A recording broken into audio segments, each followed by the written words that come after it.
Hi all, welcome back to my channel. ಇದು ಬಂದು ಜಾತ್ರೆ ವ್ಲಾಗ್ ಪಾರ್ಟ್ 2 ಆಗಿರುತ್ತೆ. ಶುಕ್ರವಾರ ಮತ್ತು ಶನಿವಾರದ ವ್ಲಾಗು ಅಟ್ಯಾಚ್ ಮಾಡಿ ನಾನು 2 ಕ್ಲಿಪ್ಪಿಂಗ್ ಒಂದರಲ್ಲೇ ಹಾಕಿದ್ದೀನಿ. ನಿಮಗೆ ನನ್ನ ಜಾತ್ರೆ ವ್ಲಾಗ್ ಇಷ್ಟ ಆಗಿದ್ದರೆ ಲೈಕ್ ಮಾಡಿ, ಶೇರ್ ಮಾಡಿ, ಕಮೆಂಟ್ ಮಾಡಿ, ಹಾಗೆ ಸಬ್ಸ್ಕ್ರೈಬ್ ಮಾಡ್ಕೊಳ್ಳೋದು ಮಾತ್ರ ಮರಿಬೇಡಿ. ಇದು ನಾನು ಶುಕ್ರವಾರ ಬೆಳಗ್ಗೆನೇ 4 ಗಂಟೆ ಆಗಿತ್ತು. ಅವಾಗ ಎದ್ದು ಬಾಗಿಲು ಕಸ ಎಲ್ಲ ಗುಡಿಸಿ ನೀರು ಹಾಕಿ ರಂಗೋಲಿ ಬಿಡ್ತಾಯಿದ್ದೀನಿ. ನನಗೆ ಕೈಯಲ್ಲಿ ಬಿಡೋಕ್ಕೆ ಅಷ್ಟಾಗಿ ದೊಡ್ಡ ದೊಡ್ಡ ರಂಗೋಲಿ ಎಲ್ಲ ಬರೋಲ್ಲ. ಸೊ ಈ ಥರ ಪ್ಲೇಟ್ ತೊಗೊಂಡಿರ್ತೀನಲ್ವ, ಅದರಲ್ಲಿ ನಾನು ರಂಗೋಲಿ ಹಾಕ್ತೀನಿ. ಇನ್ನು ಬೆಳಗಿನ ಜಾವ ರಂಗೋಲಿ ಎಲ್ಲ ಹಾಕಿ ಫ್ರೆಶ್ ಅಪ್ ಆಗಿ ಬಂದು ಅಡುಗೆಗೆ ರೆಡಿ ಮಾಡ್ಕೋತಾ ಇದ್ದೀವಿ. ನಮ್ಮ ಆಂಟಿ ಎಲ್ಲ ಅಡುಗೆಗೆ ರೆಡಿ ಮಾಡಿಕೊಡ್ತಾ ಇದ್ದಾರೆ, ಹಸ್ ಮಾಡಿ ಅದೆಲ್ಲ ಕೊಡ್ತಾ ಇದ್ದಾರೆ.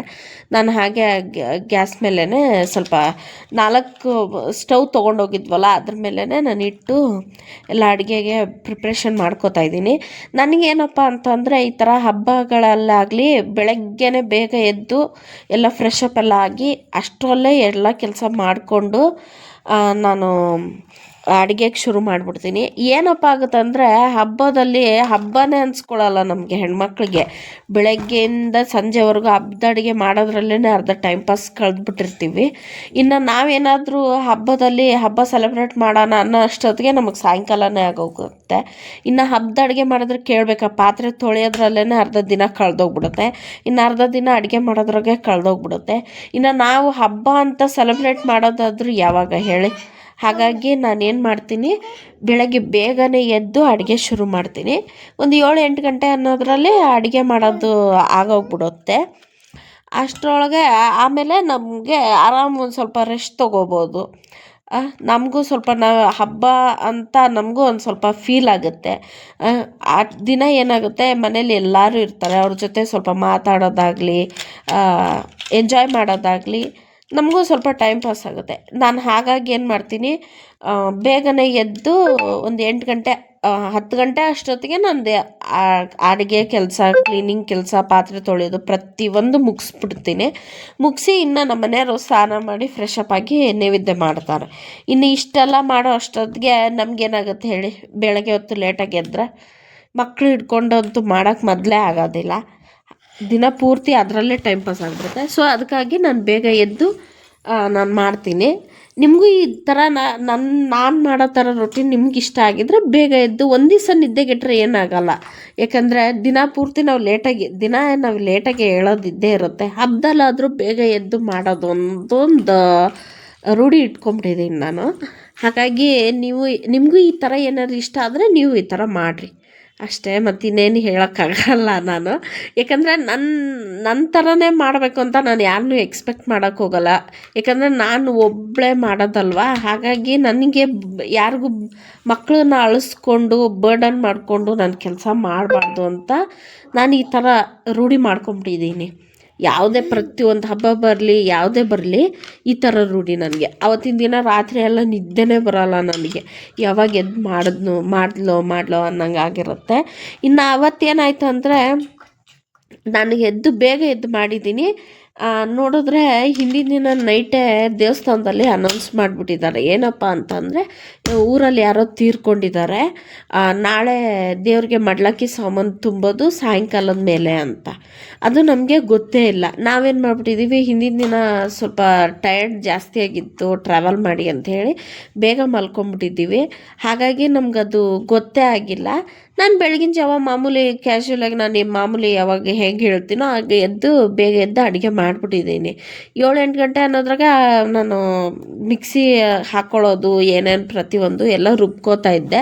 ಆವಾಗ ನಮ್ಮ ಎದುರುಗಡೆ ಮನೆ ಆಂಟಿ ಅವ್ರು ಏನಂದರು, ಇಲ್ಲ ನೀನು ಮತ್ತೆ ಅಡುಗೆ ಮಾಡ್ಕೊಂಡು ನೈವೇದ್ಯ ತೊಗೊಂಡು ದೇವಸ್ಥಾನಕ್ಕೆ ಹೋಗಿದ್ಯಾ, ಹೋಗೋಕ್ಕೆ ಹೋಗ್ಬೇಡ, ಮತ್ತು ಈ ಥರ ಯಾರೋ ತೀರ್ಕೊಂಡಿದ್ದಾರೆ, ಸಾಯಂಕಾಲ ಮೇಲೇ ನೈವೇದ್ಯ ಎಲ್ಲ ಅಂತ ಹೇಳಿದ್ರು. ಮತ್ತು ಇನ್ನೇನಪ್ಪ ಮಾಡೋದು ಅಂತ ಹೇಳಿ ಸುಮ್ಮನಾದೆ.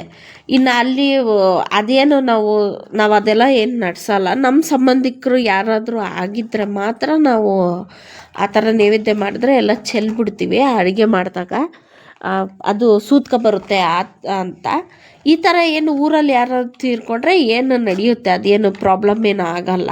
ಹಾಗಾಗಿ ನಾನೇನು ಮಾಡಿದೆ, ಅದು ಅಡುಗೆ ಮಾಡಿದ್ದು ಮಾತ್ರ ಸಪ್ರೇಟ್ ಆ ಕಡೆ ಇಟ್ಬಿಟ್ಟು ಅದಕ್ಕೆ ತುಳಸಿ ದಳ ಎಲ್ಲದಕ್ಕೂ ಹಾಕ್ಬಿಟ್ಟು ಸಪ್ರೇಟ್ ಇಟ್ಬಿಟ್ಟೆ, ಅದನ್ನು ಮುಟ್ಟಕ್ಕೆ ಹೋಗಲಿಲ್ಲ ನಾನು. ಇನ್ನು 1 ಗಂಟೆಗೆ ಏನೋ ಹೆಣ ತೆಗೆದ್ರಂತೆ. ಆವಾಗ ಎಲ್ಲ ಬಾಕ್ಲು ಕಸ ಎಲ್ಲ ಗುಡಿಸಿ ಮತ್ತೊಂದು ಸತಿ ನಾನು ಫ್ರೆಶ್ ಅಪ್ ಆಗಿ ಆವಾಗ ದೇವಸ್ಥಾನಕ್ಕೆ ಹೋಗಿ ನೈವೇದ್ಯ ಮಾಡಿಸ್ಕೊಂಡು ಬಂದೆ. ಈ ಥರ ಆಗೋಯ್ತು. ನಾನು ಯಾಕಾದರೂ ಬೇಗ ಬೆಳಗ್ಗೆ ಎದ್ನೋ ಅನ್ನಿಸ್ತು.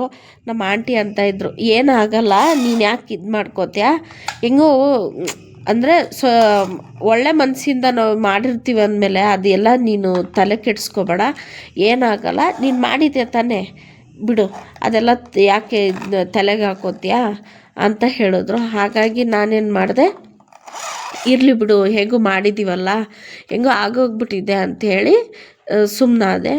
ಇನ್ನೆಲ್ಲ ಕೆಲಸ ಆಗೋ ಅಷ್ಟೊತ್ತಿಗೆ ಒಂದು 8 ಗಂಟೆ 10 ಗಂಟೆ ಒಳಗೇನೆ ನಾವು ಕಡುಬು ಎಲ್ಲ ಮಾಡಿಬಿಟ್ವಿ. ಇನ್ನು ಅದೆಲ್ಲ ಮಾಡಿ ನಮ್ಮ ಆಂಟಿ ಪಾಪ ನಿಜವಾಗ್ಲೂ ಹೇಳಬೇಕಂದ್ರೆ ಎಷ್ಟು ಹೆಲ್ಪ್ ಆದರು ಅಂದರೆ, ಪ್ರತಿಯೊಂದೂ ನಾನು ಏನೇನು ಇಂಗ್ರೀಡಿಯೆಂಟ್ಸ್ ಹಾಕಬೇಕೋ ಅದೆಲ್ಲ ಎತ್ತಿ ಕೈಯಲ್ಲಿ ಕೊಡ್ತಾಯಿದ್ರು. ಹಾಗಾಗಿ ನಾನು ಬೇಗನೆ ಆಗೋಯ್ತು ಅಂತ ಹೇಳ್ಬೋದು ಅಡುಗೆ ಈ ಸತಿ ಮಾತ್ರ. ನಾನು ಅಡುಗೆ ಮಾಡಿದ್ದೀನಿ ಹಬ್ಬಕ್ಕೆ ಅಂತಲೂ ಇನ್ನು ಅಡುಗೆ ಮಾಡಿದ್ದೀನಿ ಅಂತಲೂ ಅನ್ನಿಸ್ಲಿಲ್ಲ ಈ ಸತಿ ನನಗೆ, ಅಷ್ಟು ಬೇಗ ಆಗೋಯ್ತು. ಇವಾಗ ನೈವೇದ್ಯ ಮಾಡಿಸ್ಕೊಂಬರಕ್ಕೆ ಹೋಗ್ತಾಯಿದ್ದೀವಿ ದೇವಸ್ಥಾನಕ್ಕೆ. ಆಮೇಲೆ ಬಂದು ದೇವ್ರಿಗೆಲ್ಲ ಉಡಿ ಸಾಮಾನು ತುಂಬಿಬಿಟ್ಟು ಮಡ್ಲಕ್ಕಿ ಕೊಡ್ತಾರೆ ಅಂತಾರಲ್ಲ, ಆ ಥರ ತುಂಬರಕ್ಕೆ ಹೋಗ್ತೀವಿ. ಆವಾಗ ಸ್ಯಾರಿ ಉಟ್ಕೊತೀನಿ. ಈಗ ಜಸ್ಟ್ ಡ್ರೆಸ್ ಹಾಕ್ಕೊಂಡಿದ್ದೀನಿ ನಾನು ಅಷ್ಟೇನೆ. ಆಮೇಲೆ ಸ್ಯಾರಿ ಉಟ್ಕೊಂಡು ಹೋಗೋಣ ಅಂತ. ಅವಾಗ ನಾನು ತೋರಿಸ್ತೀನಿ ಹೇಗೆ ಯಾವ ಸ್ಯಾರಿ ಉಟ್ಕೊತೀನಿ, ಯಾವ ಕಲರ್ ಉಟ್ಕೊತೀನಿ ಅಂತ. ಹೇಳ್ಬೇಕಂದ್ರೆ ಸಿಮಿಲರ್ ಇದೇ ಕಲರ್ ಸ್ಯಾರಿ, ಇದೇ ಕಲರ್ ಡ್ರೆಸ್ ನಾನು ಹತ್ರ ತೊಗೊಂಡ್ಬಂದಿರೋ ಜಾತ್ರೆಗೆ. ತೋರಿಸ್ತೀನಿ ನಾನು ಅಲ್ಲಿ ವೀಡಿಯೋ ಮಾಡ್ಕೊಂಬರ್ತೀನಿ ದೇವಸ್ಥಾನದಲ್ಲಿ. ಎಷ್ಟು ಚೆನ್ನಾಗಾಗಿದೆ ನೋಡ್ತೀನಿ, ಆಯಿತಾ. ಲೈಟ್ ಆಫ್ ಮಾಡೋಣ, ಫ್ಯಾನು ಲೈಟ್ ತೋರಿಸ್ತೀನಿ ನಿಮಗೆ ಹೇಗೆ ಅಲಂಕಾರ ಮಾಡಿದ್ದಾರೆ ದೇವ್ರಿಗೆಲ್ಲ ಅಂತ.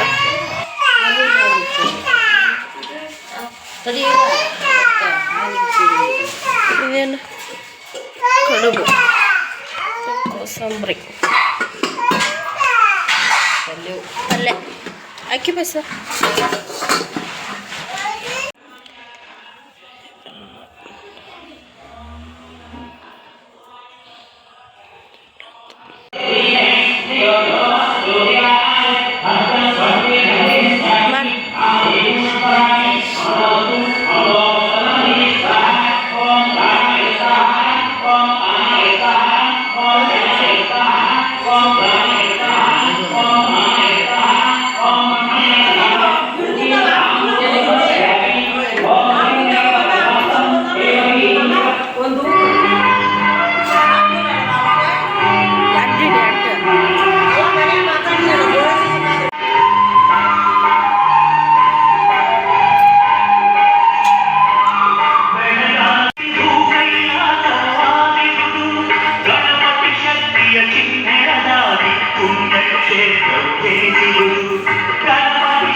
ನೋಡಿ ದೇವಸ್ಥಾನ ಎಷ್ಟು ಚೆನ್ನಾಗಿ ಗ್ರ್ಯಾಂಡಾಗಿ ಅರೇಂಜ್ಮೆಂಟ್ ಮಾಡಿದಾರಂತ.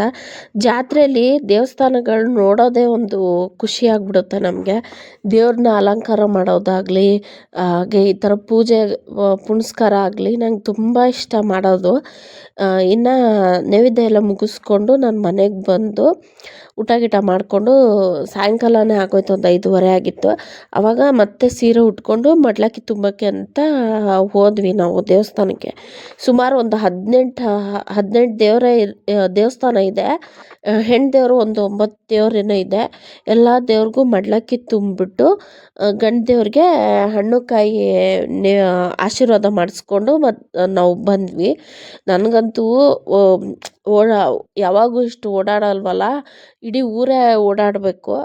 ಹಾಗಾಗಿ ಓಡಾಡಿ ಬಂದ್ಬಿಟ್ಟು ಕಾಲೆಲ್ಲ ನೋವು ಬಂದೋಗಿತ್ತು.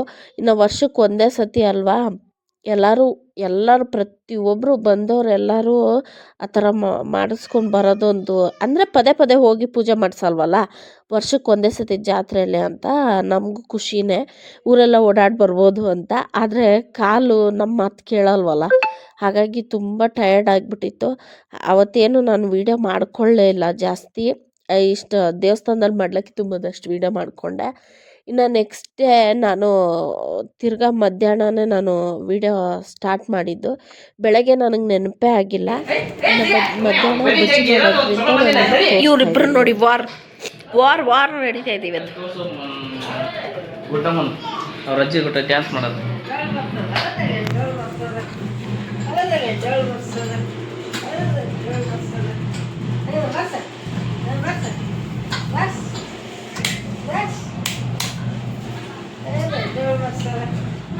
ಇವ್ ನೋಡ್ಬೇಕಂತ ಅಲ್ಲೇ ಅಡ್ಡಾಡ್ತಾನೆ. ನಾನು ಏನ್ ಮಾಡ್ತಿದ್ದೀರ? ಏನಿಲ್ಲ ನೋಡಿ, ಇದೆಲ್ಲ ವಿಡಿಯೋದಲ್ಲಿ ಹಾಕ್ತೀನಿ ನಾನು. ಅದು ಹೆಂಗೆ ಎಡಿಟ್ ಮಾಡ್ತೀರ ಮಾಡ್ರಿ ನೋಡೋಣ.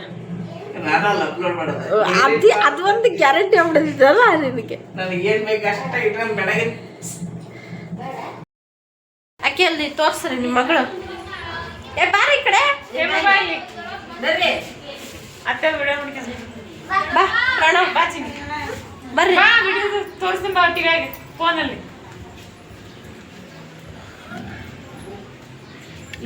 ಇವನು ವಿಚಿತ್ರ. ಇವನು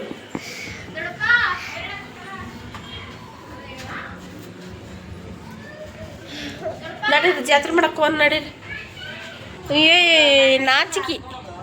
ನಾಚಿಕೆ ಯಾಕೆ ನಿನಗೆ? ನಿನ್ನೇನು ಅಲ್ಲೇ ನಿನ್ನೇನು ಮದುವೆ ಮಾಡಕ್ಕೆ ನೋಡ್ತಾ ಇಲ್ಲ. ತಡಿ ತಿರ್ಗೋ.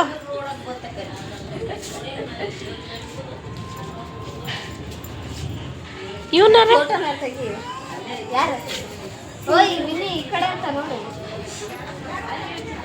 ಯಾವನಾರ ನಮ್ಮ ಚಿಕ್ಕ ಮಾಮನ ಮಗ ಅವನು. ಹೌದಾ? ಇನ್ನು ತೇರು ನೋಡಿಕೊಂಡು ನಾವು ಸ್ವಲ್ಪ ಜಾತ್ರೆ ಮಾಡ್ಕೊಂಬರೋಣ ಅಂತ ಹೋದ್ವಿ. ಇನ್ನು ನನ್ನ ಮಕ್ಕಳು ಕಟ್ಕೊಂಡ್ರೆ ಹೋದರೆ ಜಾತ್ರೆ ಒಂದು ಸ್ವಲ್ಪ ಜಾಸ್ತಿ ಬಜೆಟಲ್ಲಿ ಜಾತ್ರೆ ಆಗೋಗ್ಬಿಡುತ್ತೆ. ಹಾಗಾಗಿ ಅವ್ರಿಗೆ ಏನೇನು ಬೇಕೋ ಎಲ್ಲ ಕೊಡಿಸ್ಕೊಂಡು ಒಂದು ರೌಂಡ್ ಬಂದ್ವಿ. ಅವ್ನ ಮನೆಗೆ ಬಿಟ್ಟು ಮತ್ತೆ ನಾವು ನಮ್ಗೆ ಏನೇನು ಬೇಕೋ ತೊಗೊಂಡು ಬಂದ್ವಿ. ಅದು ಏನೇನು ತೊಗೊಂಡು ಬಂದಿದ್ದೀನಿ ಏನೇನಿಲ್ಲ ಅಂಥೇಳಿ ಈಗ ನೆಕ್ಸ್ಟ್ ಬರೋ ವ್ಲಾಗಲ್ಲಿ ನಾನು ಹಾಕ್ತೀನಿ ನಿಮಗೆ. ಇದು ತುಂಬ ಇದಾಗೋಗುತ್ತೆ. ಅದನ್ನೆಲ್ಲ ಊರಲ್ಲೇ ಬಿಟ್ಟು ಬಂದ್ಬಿಟ್ಟಿದ್ದೀನಿ ನಾನು. ಹಾಗಾಗಿ ನೆಕ್ಸ್ಟ್ ವ್ಲಾಗಲ್ಲಿ ಹಾಕ್ತೀನಿ. ಈ ವಿಡಿಯೋ ಇಷ್ಟ ಆದಲ್ಲಿ ಲೈಕ್ ಮಾಡಿ, ಶೇರ್ ಮಾಡಿ, ಕಮೆಂಟ್ ಮಾಡಿ, ಹಾಗೆ ಸಬ್ಸ್ಕ್ರೈಬ್ ಮಾಡ್ಕೊಳ್ಳೋದು ಮಾತ್ರ ಮರಿಬೇಡಿ. Thank you for watching.